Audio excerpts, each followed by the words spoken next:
በስመ አብ ወወልድ ወመንፈስ ቅዱስ አሐዱ አምላክ። በስመ አብ ወወልድ ወመንፈስ ቅዱስ አሐዱ አምላክ። በስመ አብ ወወልድ ወመንፈስ ቅዱስ አሐዱ። ምክትል ሰብሳቢ ወንድማችን ዲያቆን ንጉሴ፣ ወንድሞች ዲያቆናት፣ በክርስቶስ ክርስቲያን በወልድ ውሉድ ስለያችሁ የእግዚአብሔር ሰዎች፣ የእናታችን የቅድስት ድንግል ማርያም የአደራ ልጆች፣ የጻድቃን ሰማዕታት፣ የሐዋርያት የመላእክት ወዳጆች እንደምን አመሻችሁ፣ እንደምን አመሻችሁ። አሜን። በቸርነቱ እስከዚህ ሰዓት ያደረሰን አምላክ ዛሬ በእኛ ነገ ደግሞ በትውልዱ ከፀሐይ መውጫ እስከ መጥለቂያው ድረስ የተመሰገነ ይሁን። ስለ አምላክ የምንናገርባት ቋንቋችን ሰዓሊተ ምሕረት አቁራይተ መዓት ርኢተ ልቦና እመቤታችን ቅድስት ድንግል ማርያም ክብርና ምስጋና ይድረሳት። በከንቱ የሚጠሉኝ ከራስ ጠጉሬ በዙ የዳዊት መዝሙር 68 ቁጥር 4 ላይ የምናገኘው ኃይለ ቃል ነው። ለቅዱሳን አባቶች ሚስጥሩን ገልጦ ቃሉን ያስተማረ አምላክ ለእኛም ሚስጥሩን ገልጦ ቃሉን እንዲያስተምረን መልካም ፈቃዱ ይሆንልን። በከንቱ የሚጠሉኝ ከራስ ጠጉር በዙ። እንግዲህ የሰው ልጅ የራስ ጠጉሩን እግዚአብሔር ቁጥሩን ይወቀው እንጂ ሰው ራሱ እንኳ ያው ማንም ሰው የራሱን ጠጉር ቁጥሩ ማወቅ የሚቻለው የለም። ይህን ያህል ይገመታል ማለት እንኳ ማለት አይቻልም። ታዲያ ቅዱስ ዳዊት የሚጠሉኝ ከራስ ጠጉር በዙ፣ እንግዲህ ምን ያህል ጥላቻው እንዳለና ምን ያህል እንደሚጠላ ለማሳየት የተናገረው ንግግር ነው። በእርግጥ ይሄ ስለ ዳዊት የተነገረ መዝሙር አይደለም። ይሄ ስለ መቃቢስ ልጆች ወይም ስለ መቃቢያን፣ መቃቢስ የቢንያም ልጆች መቃቢስ የሚባሉ አሉ። ስለ እነዚህ የተነገረ መዝሙር ነው። ዛሬ እንግዲህ አንድ መርሃ ግብር እንደምናስብ ተነግሮ መሰለኝ። እንግዲህ ሁላችንም እዚህ የመጣ ነው። ማን ነው የሚነግረን? መርሃ ግብሩ ነበር ይላሉ። መርሃ ግብሩ ነው የሚያስታውሰው። እናቶች ሰምታችኋል? ስለምንድን ነው? ድምፅሽን ከፍ አድርጊ።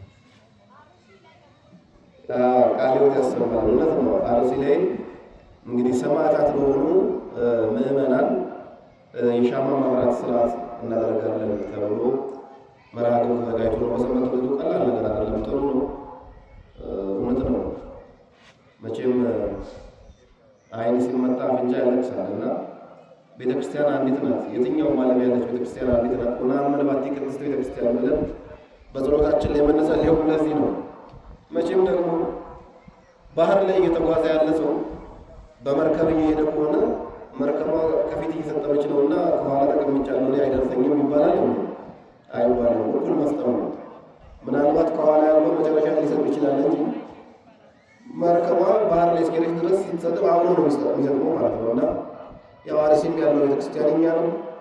አሜሪካም አውሮፓም ያለው ቤተክርስቲያን እኛ ነው። የትኛውም አፍሪካ፣ አረብ ሀገር ላይ ሩቅ ምስራቅ የሚያሉት ቤተክርስቲያናት የእኛ ናቸው። ቤተክርስቲያን ላይ የሆነ ምናት ኩላዊት ናት ቤተክርስቲያን የምትለው በስርዓተ ቤተክርስቲያናችን ለዚህ ነው።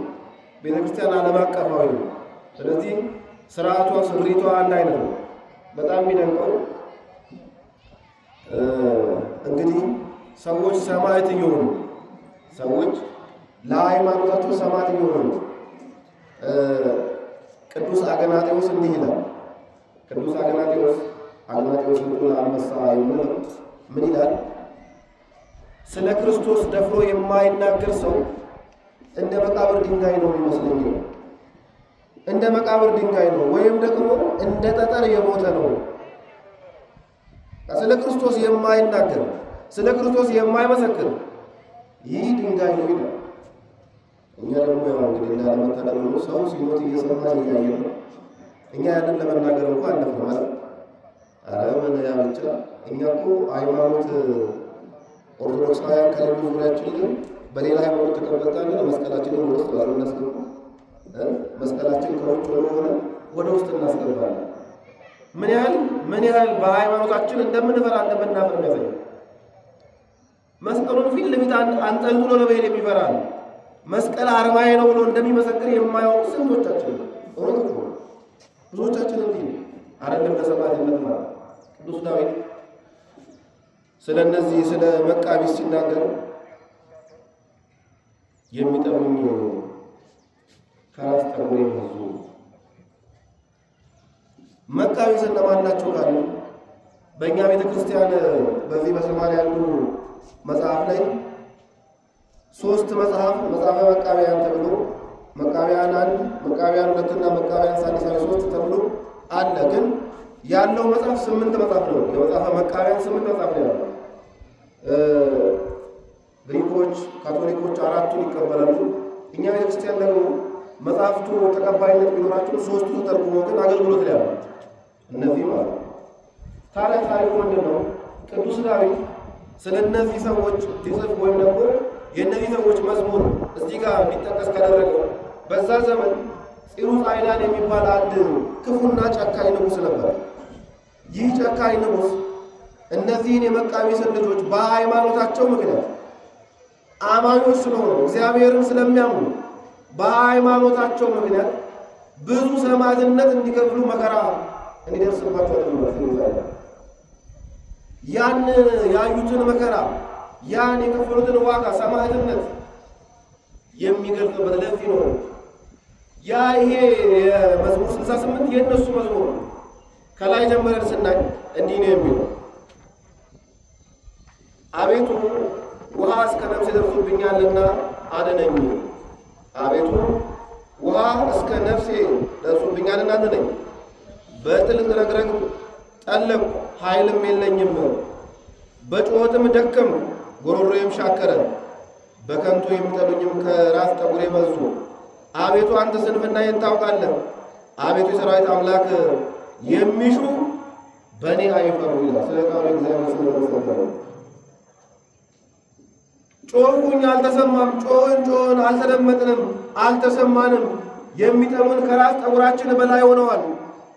በእውነት ይህ ደግሞ በዚህ ዘመን አሁን እኛ ባለንበት ዘመን ለኦርቶዶክሳዊነት የመቃቢስ መዝሙር ትክክለኛ መዝሙር።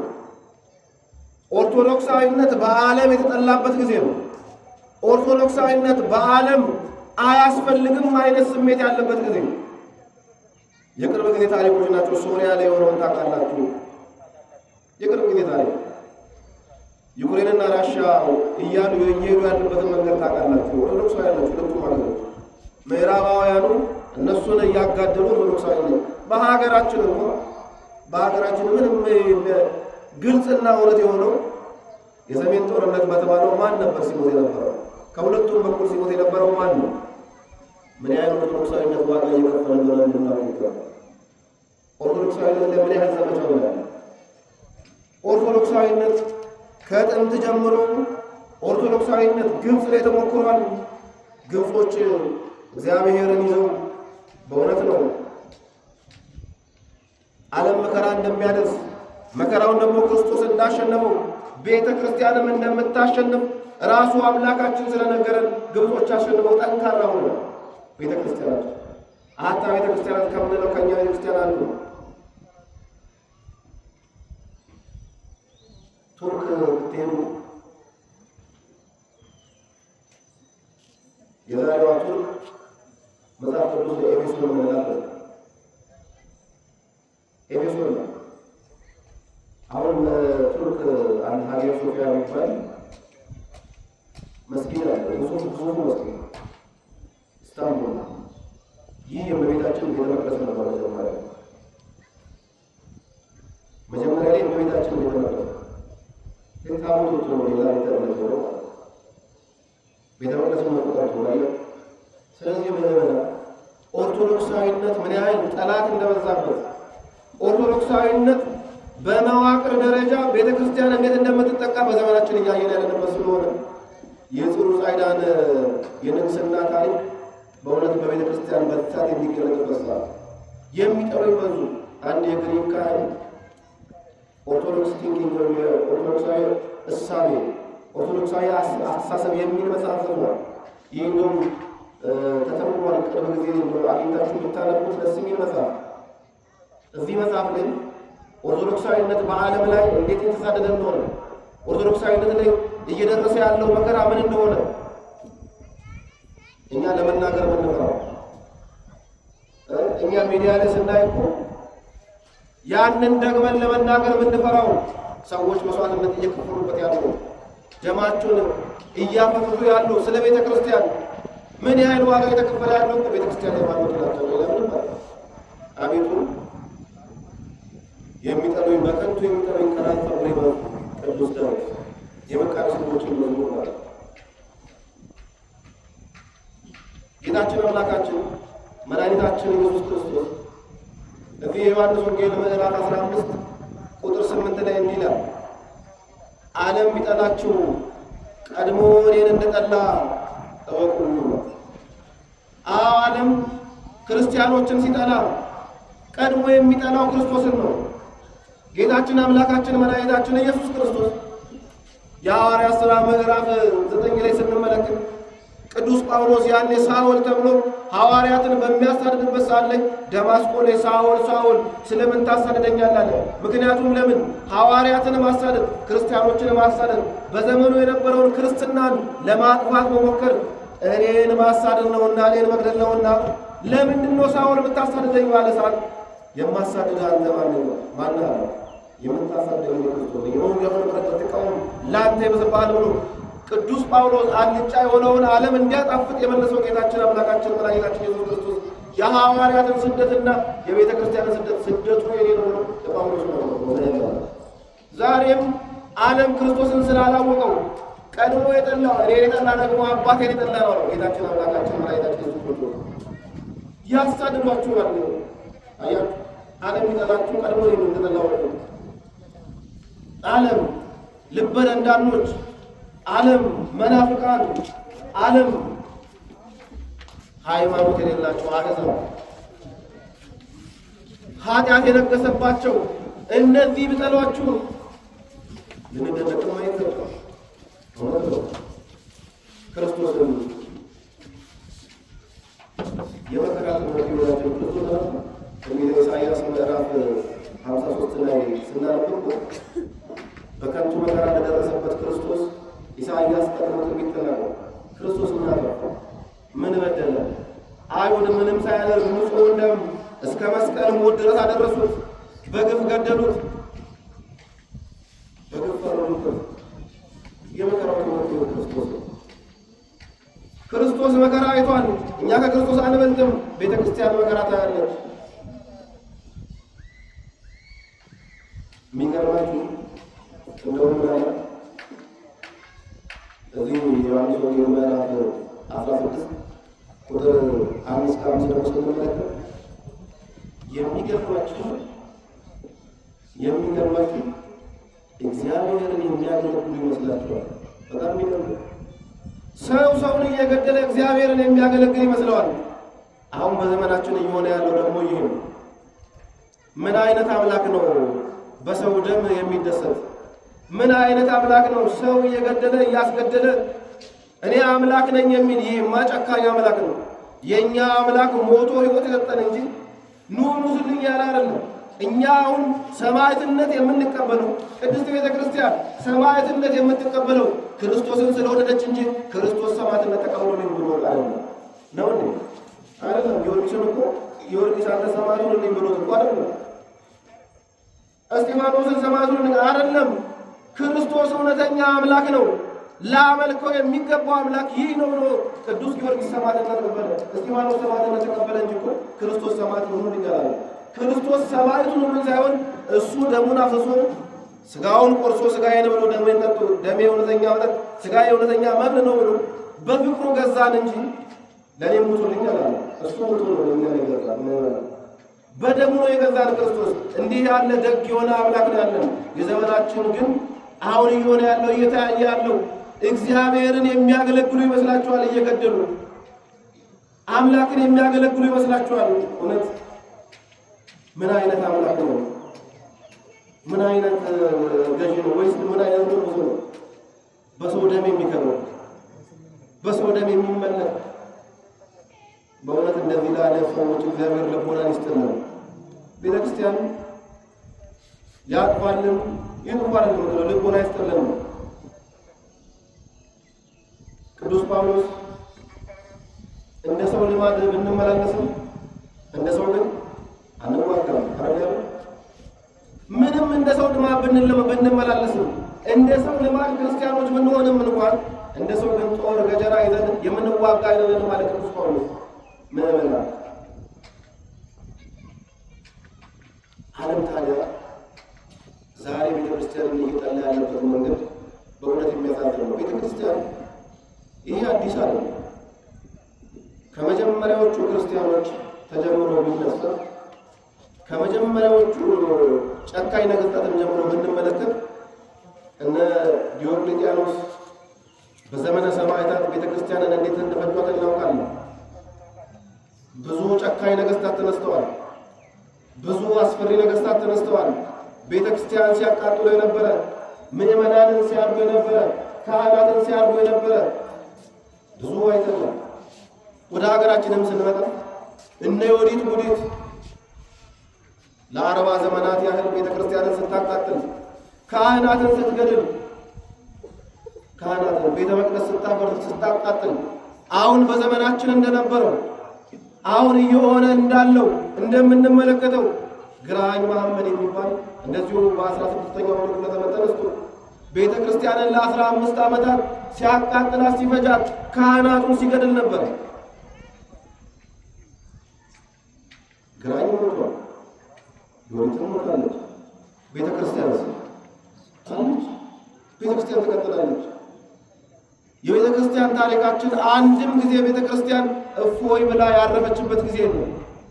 አንድም ጊዜ ቤተ ክርስቲያን በሚቀያየረው ስርዓት ሁሉ ዋጋ ትከፍላለች። የደም ባይሆን የስርዓቷ መበላሸት ይመጣል ሊኖር ይችላል። እያንዳንዱን የ2000 ዘመን ታሪክ የቤተ ክርስቲያንን ታሪክ ብትመለከቱት ሁሉ መሳዘን ሁሉ መሳዘን አሁን መልኩን እየቀየረ እያለ እየከፋ የመጣው አሁን መልኩን እየቀየረ አገዳደሉ እንኳን የሚያሳዝን የሆነበት ዘመናችን ደግሞ ነፃነት አለ የሚባል ዲሞክራሲ የሚባል ነገር አለ።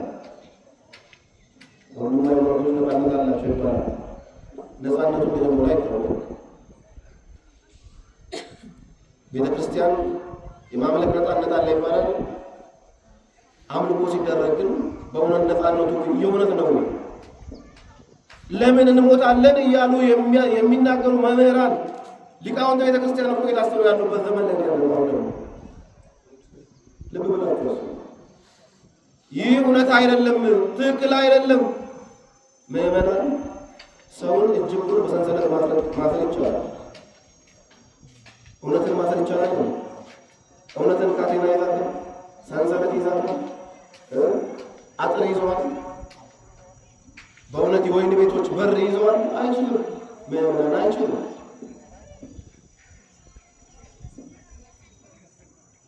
ቅዱስ ጌታችን አምላካችን መድኃኒታችን ኢየሱስ ክርስቶስ ምን አለ?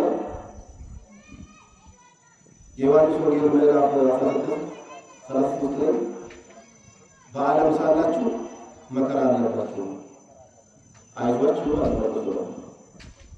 በዓለም ሳላችሁ አሁን መከራ አለባችሁ፣ አይዟችሁ፣ ዓለምን እኔ አሸንፌዋለሁ። ስለዚህ ከእኛ ጋር ያለው የሚያሸንፍ አምላክ እንጂ የሚሸነፍ አምላክ አለ። ከእኛ ጋር ያለው መከራን ያሸነፈ ቤተ ክርስቲያን መከራን እንታሸንፍ ኃይል የሚሆናት አምላክ እንጂ ያለው የሚሸነፍ አምላክ አይደለም። ቤተ ክርስቲያን በዚህ የምትቆም አይደለችም። ቤተ ክርስቲያን በዚህ የምታበቃ አይደለችም። ክርስቶስ እስከሚመጣ ድረስ ይህ መከራ ሊቀጥል ይችላል፣ ደግሞም ይቀጥላል። ስለ ሰማዕታት ስለ ጻድቃን እያወራን ሰማዕትነት በዘመናችን እንዲሆን ቅድስና እኮ የሚቆም አይደለም። አሁን በቤተ ክርስቲያናችን ስርዓት እውነት ነው። ቅዱስ ብሎ የሚሰይመው ቅዱስ ሲኖዶስ ብቻ ነው። ቅዱስ ሲኖዶስ እከሌ የሚባሉ አባት ቅዱስ ናቸው ሲል ቅዱስ ይባላል። ከዛ ውጭ ቅድስና አይሰጥም። ግን በጣም የሚገርማችሁ ብታምኑም ባታምኑ እኛ የማናውቃቸው ቅዱስ ሲኖዶስ የማያውቃቸው እግዚአብሔር የሚያውቃቸው ቅዱሳን አሉ የሉም? አሉ። እነዚያው ለቤተ ክርስቲያን ዋጋ ከከፈሉት አንዱ አሁን ዛሬ የምናስበው አሁን የተከፈለው የቤተ ክርስቲያን መስዋዕትነት ሰማዕትነት ስለ ቤተ ክርስቲያን ነው፣ ስለምንም አይደለም። ስለዚህ ምእመናን ጌታችን አምላካችን መድኃኒታችን ኢየሱስ ክርስቶስ አይዟችሁ እኔ ዓለምን አሸንፌአለሁ፣ በዓለም ሳላችሁ መከራ ቢኖርባችሁ አይዟችሁ በርቱ ብሎ ሲነግረን እንመለከታለን። ሌላው እዚሁ ዮሐንስ ወንጌል ምዕራፍ 20 ቁጥር 16 ይቅርታ፣ ዮሐንስ ወንጌል ምዕራፍ 16 ቁጥር 20 ምን ይላል? እውነት እውነት እላችኋለሁ እናንተ ታዝናላችሁ፣ እናንተ ትጮኻላችሁ፣ ዓለም ግን ደስ ይለዋል። የሚገርም አያችሁ፣ የተጠበቅ ነው። እናንተ ታዝናላችሁ። ቤተ ክርስቲያን ዛሬ እያዘነች ነው። ቤተ ክርስቲያን ስደት ላይ ናት። እውነት ለመናገር እየሆነ ያለው እየተደረገ ያለው በማንም ላይ እንደማይሆን ነው።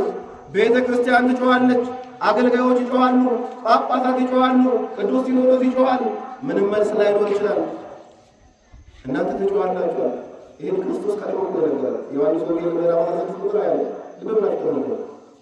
እናንተ ትጮኻላችሁ፣ እናንተ ታዝናላችሁ፣ ዓለም ግን ደስ ይለዋል። የሚገርም ዛሬ በክርስቲያኖች ሞት ቤተ ክርስቲያን ይህ ስደት ይቁም፣ ይህ ልክ አይደለም እያለች በምትጮህበት ሰዓት አገልጋዮቹ የሚደሰት ሊኖር ይችላል።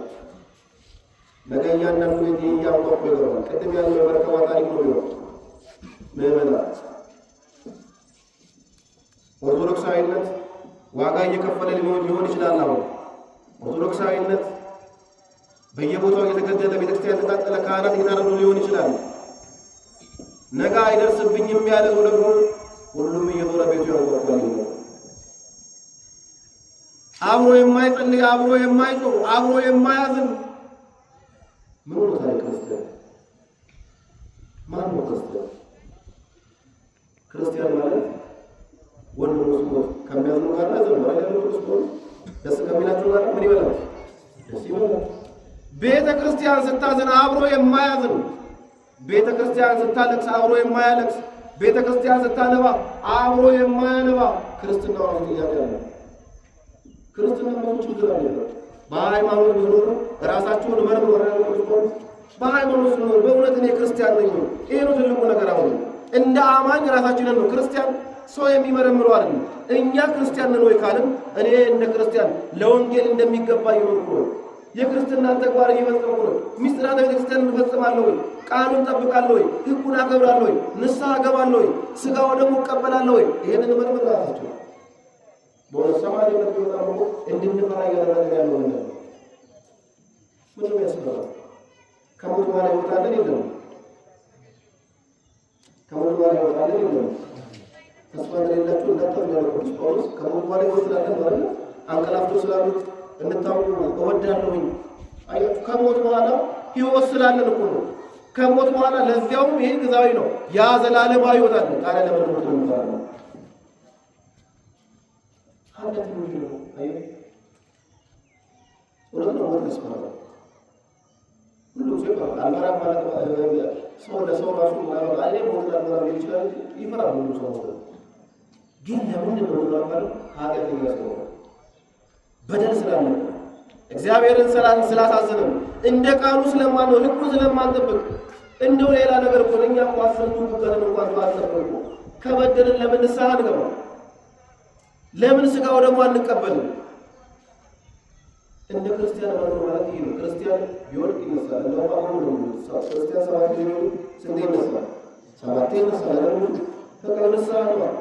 አቡነ ሽኖዳ ቅዱስ ዮሐንስ አፈወርቅ ምንድን ነው የሚሉት? ንስሐ ከጥምቀት በኋላ ለክርስቲያኖች የተሰጠች ትልቋ ጸጋ ናት ይላሉ። ምእመናን እኛ ለዛ እኮ አይደለም ሰማዕት ለመሆን እኮ በጊዜው ሰው ሁሉ አርጅቶ ለመሞት ይፈራል። ዛሬ ወጣቱ ሰማዕት ይሆናል አይደል? ሕፃናቶች ጭምር ናቸው። ካህናት አርሱ ይሆነ ይሄ ትናንትና ጅማ ላይ ነበር ይታያል። ገና 20 ዓመት እንኳን ነው እንደውላችሁ የቅርብ ጊዜ ታሪክ እንዲህ ያሉ ነገሮች እየሆኑ ሊቢያ ላይ እንደዚህ አይነት ነገር ተደርጎ በሃይማኖት ምክንያት ሊቢያ ላይ የተገደሉ ወንድሞቻችን ሰማዕታት የተባሉት ማዕተብ አንገታቸው ላይ ዛሬ እኔና እናንተ የምንደብቀው ማዕተብ መናፍቃንን ስናይ ማውጣት የምንፈራው ማዕተብ በጥስ ይባላል። በጥስ ብሎ አንገቱ የተበጠሰው ምን ይላል? አንተ መናፍቅ መስቀላውን ተለወደ ለመራመድ ተፈራ እኛን ፈራ ትምህርት ቤት ይላል መስቀላውን ተለወደ መስቀል ያለው ልብስ ለብሰው ይላል ሲወጣው ካላውጣው ለዚህ ነው ሰው ለክርስትናው ደግሞ አንገቱን ለመስጠት አይፈራም። ሕይወቱን ይኖርበት ነው። እኛ መኖር አልቻለም። መኖር ክርስቲያን መኖር አልቻለም። ክርስቲያኖችን አለመጠናቸው ነው። እናንተ ስታለቅሱ ስታዝኑ ዓለም ደስ ይለዋል። እናንተ ስትጮሁ ዓለም ደስ ይለዋል። ዮሐንስ ወንጌል ምዕራፍ 16 እናንተ ታዝናላችሁ፣ ነገር ግን በጣም የሚገርማችሁ ሐዘናችሁ ወደ ደስታ ይለወጣል። አምላካችን ሐዘናችንን ወደ ደስታ ይለውጥልን። እውነት ነው። ቤተ ክርስቲያን አዝናለች። ዛሬ የደረሰ ያለው መከራ ማንንም የሚያሳዝን ነው። ያንን እውነት ይህን ሐዘን ቤተ ክርስቲያን ትንሣኤዋን አሳይቶ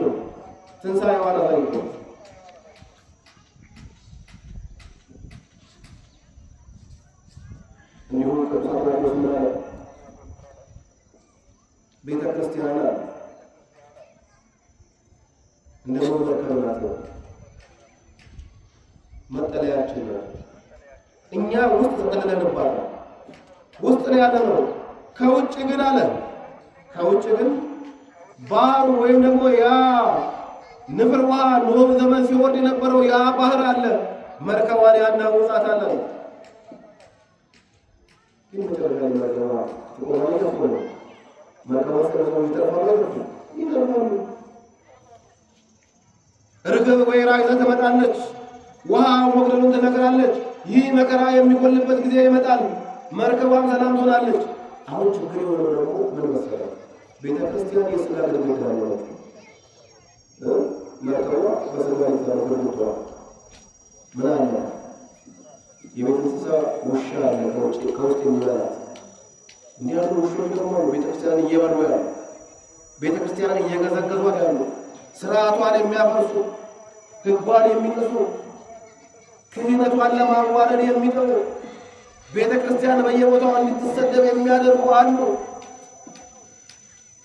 ሰባኪ ሳይሆኑ ሰባኪ የሆኑ፣ መነኮሳት ሳይሆኑ መነኮሳት የሆኑ፣ ካህናት ሳይሆኑ ካህናት የሆኑ አሉ። ከውጭ ደግሞ ጅቦች ይጣሉ። ይህ ነው የሚያሳዝነው። በዚህ ዘመን ላይ ከውስጥም ከውጭ መበላማ ቤተክርስቲያን የሚያሳዝነው። በዚህ ሰዓት በዚህ መከራ እንኳን ከውስጥ የራሳቸውን ስራ ለመስራት የሚሞክሩ ብዙ ተተኩላዎች የበግ ለምድ የለበሱ እግዚአብሔር በእውነት እነዚህን ከቤቱ ነቅሎ ያውቃል። ምክንያቱም ጌታችን አምላካችን መድኃኒታችን ኢየሱስ ክርስቶስ የማቴዎስ ወንጌል ምዕራፍ 7 ላይ ምንድን ነው? የበግ ለምድ ለብሰው ከሚያስቱ ከሐሰተኞች ነቢያት ከተኩላዎች ተጋረጡ። በዘመናችን ደግሞ ችግር የሆነ ቤተ ክርስቲያን አሁን ከሁለቱም በኩል የተበላቻለች፣ ከውስጥም ከውጭ። መከራው አሁን እየከበዳት ያለው ለዚህ ነው። መከራው ፈተናው እየከበዳት ያለው ለዚህ ነው። ቢከብድ ማለት ነው እነሱ መስሏቸው እኛ ማናዝነው ለዛ ነው። ልባችን በጣም ማይሰበረው ለዛ ነው። ስሜቱ ቢገባንም ሐዘኑ ቢገባንም አብረን ብናዝንም ቤተ ክርስቲያን ግን ተሰብራ የምትወጣ አይደለች። ምክንያቱም መሰረቷን ጉልላቷን ማን ስለሆነ? ክርስቶስ ስለሆነ። ስለዚህ ምዕመናን ራሱ ዮሐንስ አንደኛ ዮሐንስ ምዕራፍ 3 ላይ ዓለም ቢጠላችሁ አትደነቁ። አንደነቅ። ዓለም ቢጠላን አንደነቅም። ዓለም እምቢ ቢለን አንደነቅም። ለምን? ዋናውን የክርስትናውን የቤተ ክርስቲያንን መሰረቷንና ጉልላቷን ክርስቶስ ደግሞ አለመጠንቀቅ ኢየሱስ ክርስቶስ ማለት ሕሙማንን እየፈወሰ ለምጻም እያነሳ ዕውር እያበራ ሽባ እየጠረጠረ ጎባጣ እያቀና ባለበት ሰዎቹ ግራ ገባቸው። ሰርተው የሚሆኑት ገንዘብ ጠንቋዩ አስማተኛው ሰርተው የሚሆነው ገንዘብ ኢየሱስ ሆይ አሉ ከሀገራችን ይልልን። የሚገርም እኮ ኢየሱስ ሆይ ከሀገራችን ምን ይልልን ሄድልን። የሚገርም እኮ ሰው ክርስቶስን ወደ ልቡ ለማስገባት ሰው ክርስቶስ ሕይወቱ እንዲሆን ይጥራል እንጂ ኢየሱስ ሆይ ከሀገራችን ሂድልን ብለዋል። ክርስቶስን እንኳን እዚች ሀገር ላይ ቤተክርስቲያን ሀገር የሰራች ቤተክርስቲያን ሀገር የሰራች ጤና ሚኒስቴር በሌለበት ጤና ሚኒስቴር ሆና ህዝቡን በጸበሉ በተለያየ ነገር እኔ ኤርሚያስ ያደረጉ ነበር። ኤርሚያስ ማነው ሕዝቅያስን በበለስ ጠፍጥሮ ያደረገ እንደዛ ሕክምና ሲሰጡ ነበር። ትምህርት ሚኒስቴር በሌለበት ዘመን ትምህርት ሚኒስቴር ሆና አአት ብላ ጀምራ ፊደል አስቆጥራ ፊደሉን እንኳን ካሳ የሰጠች ቤተክርስቲያን ዘመኑን ዛሬ ዘመን የሚቆጠርበትን ያንን እኮ የዘመን አቆጣጠሩን ቃል ያሰጠች ቅዱስ ቤተክርስቲያን ቤተክርስቲያን የሆነችበት ይላል። ሀገራችን ኢትዮጵያ 70% ገቢዋ እንግዲህ አሁን ባላቅም ማለት ነው ከቱሪዝም ጋር ይነገራል። ከቱሪዝም 70% የኦርቶዶክስ ቤተክርስቲያን ነው። ለላሊበላ እና አክሱም ኢትዮጵያ ወደ 900,000 ጎብኚዎች ለመጎብኘት ይገባል። ታውቃላችሁ? የውጭ ቱሪስቶች ማለት ነው 700,000 የኢትዮጵያ ኦርቶዶክስ ቤተክርስቲያንን ለማየት ነው የሚገባው። ደመራና ጥምቀት ማለት ነው። ምክንያቱም ላሊበላ ለትለኝ ማለት የሚከበሩት ልጉባ። ስለዚህ በዚህ መሃል ነው 700,000 ህዝብ ከውጭ ቱሪስቱ የሚመጣው የኢትዮጵያ ኦርቶዶክስ ቤተክርስቲያን የአምልኮ ስርዓት የአደባባይ ባህሏን ኪነ ህንፃዋን ይህንን ለማየት ነው የሚመጣው። ልብ ብላችሁ አስቡ። ሀገሪቱ ገቢ ያገኘችው ያለችው ወደ በዚህ ነው ሰፊው ገቢ ነው። ምን ከተደረገ ነው የሚያሳዝነው ደግሞ ሀገር በሰራ ለሀገሪቱ ገቢ መፈጠር ቤተክርስቲያን እንደው የሥራ አሁን የምትወቀው ጊዜ 30 ቀን በዓል ነው። ቤተክርስቲያን ስራ አታሰራም። ልጆቿን ላይ ተደረገ የትኛው ነው በዓል ነው? ቤተክርስቲያን 5 በዓል ነው ያላት። የግዝት በዓል 5 በዓል ይሄን ነው እናንተ ማይበላ ስንት በዓል ነው አልኳችሁ? ስንት በዓል ነው? አገር እንዳትበለጽግ ቤተክርስቲያን እንቅፋት እናታውቁ ማለት ነው። ቤተክርስቲያን ግን 5 በዓል ነው ያላት። መላእክትን ወክሎ ቅዱስ ሚካኤል በ12 ዛሬ የግዝት በዓል ነው። ማንም ስራ መስራት አይችልም። ቅዱስ ሚካኤል የግዝት በዓል ከሰው ወገን ደግሞ እመቤታችን ቅድስት ድንግል ማርያም በ21 የግዝት በዓል ነው። ማንም ስራ አይሰራም። ሌላው ደግሞ የሚገርማችሁ ቅዳሜ ነው። ከአምስቱ 29 አለ።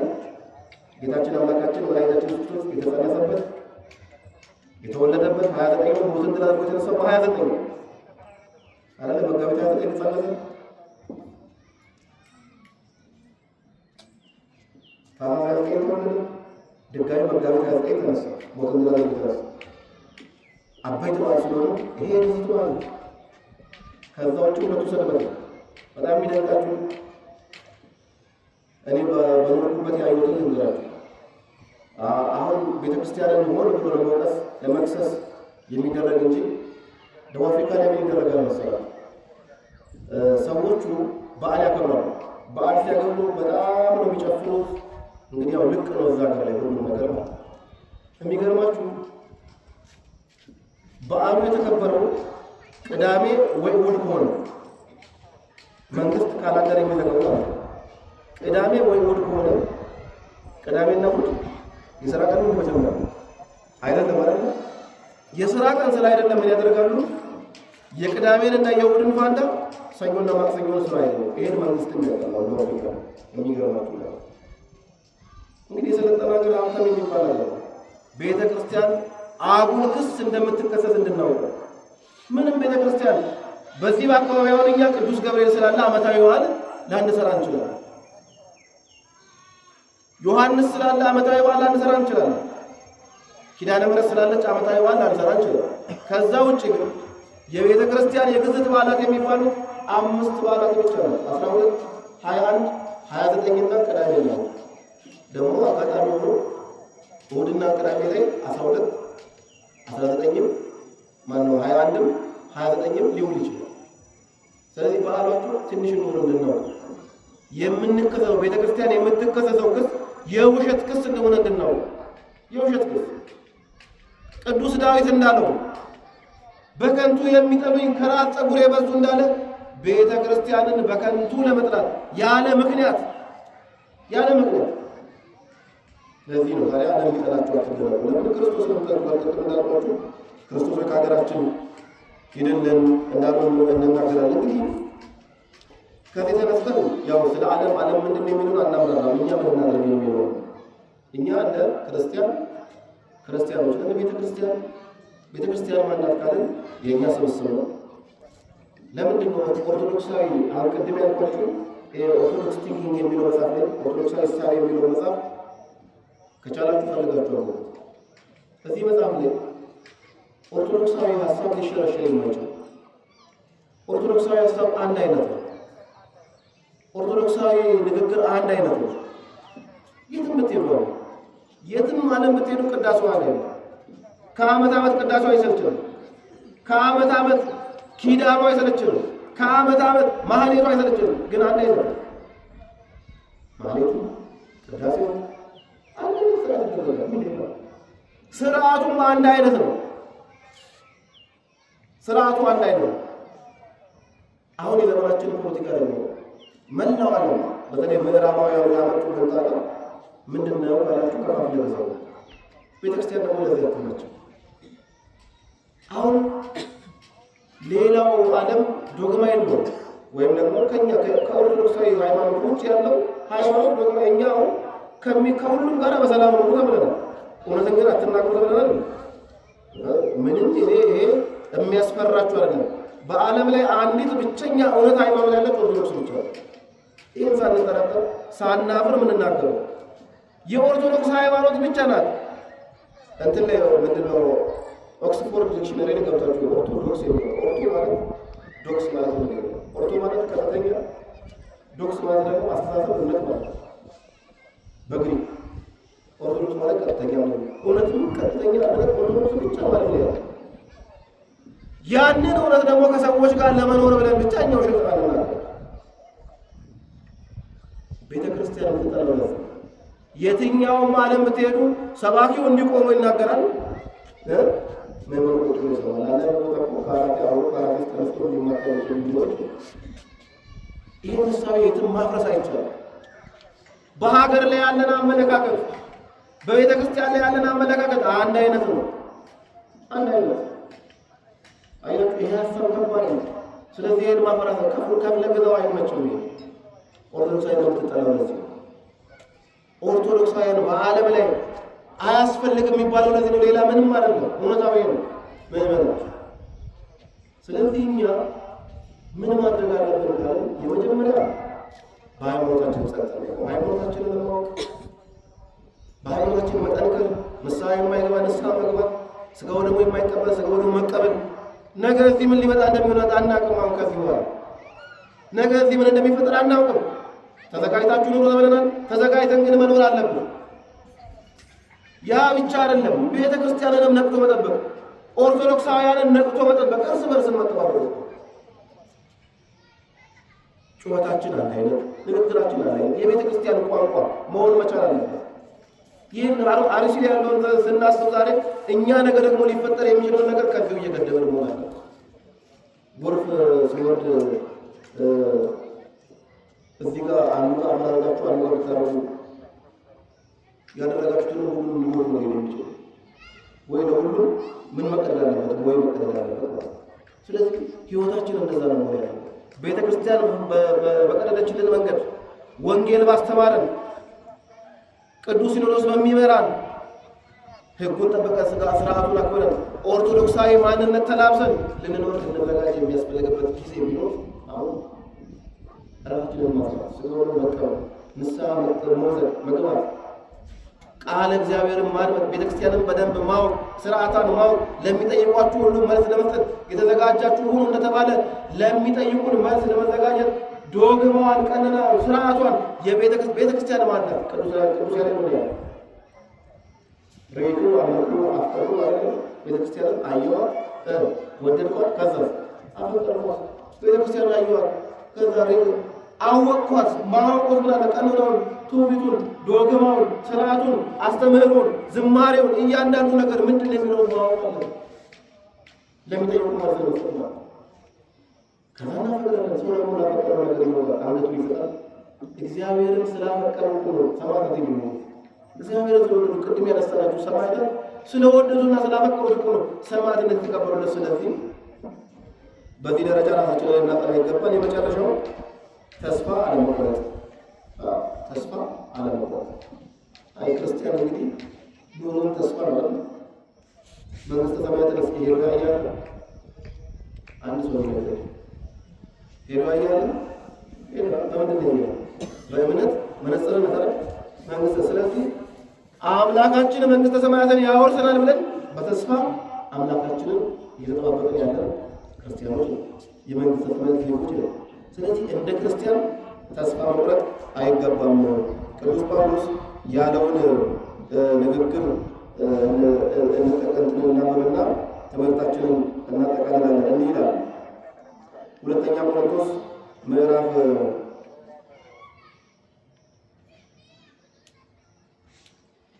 4:8 ላይ በየአቅጣጫው ይላል በሁሉ መከራ እንቀበላለን፣ መከራ ይደርስብናል፣ ግን አንሸነፍም ወይ?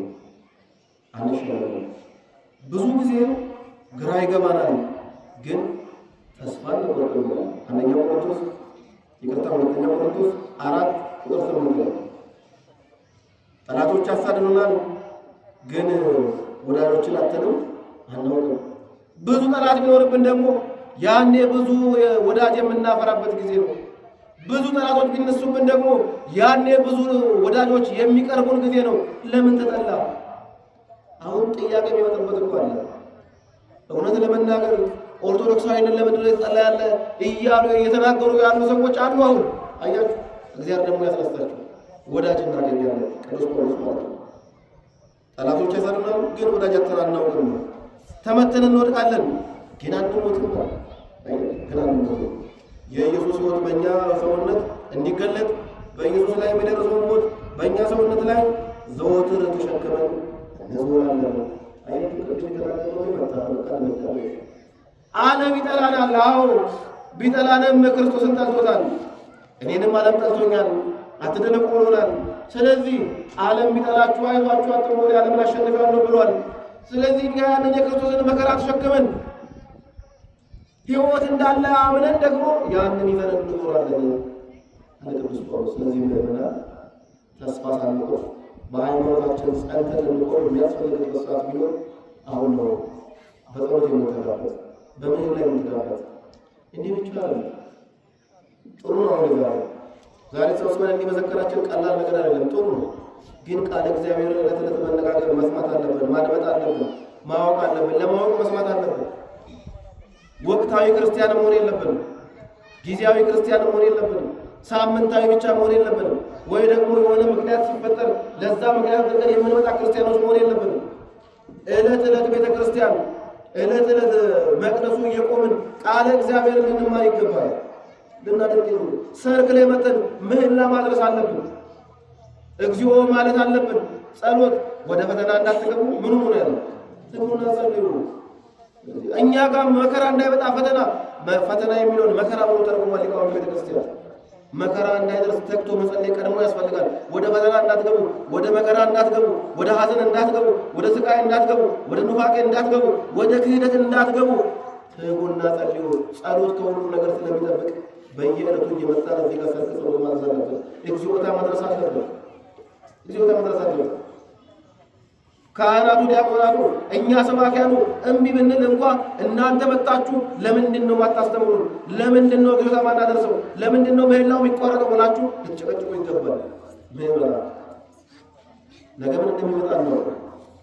ስለዚህ ራሳችንን እናጠና ያስፈልጋል። የተማርነውን አምላካችንን በልቦናችን ያሳደረብን ስብሐት ለእግዚአብሔር ወለወላዲቱ ድንግል ወለመስቀሉ ክቡር።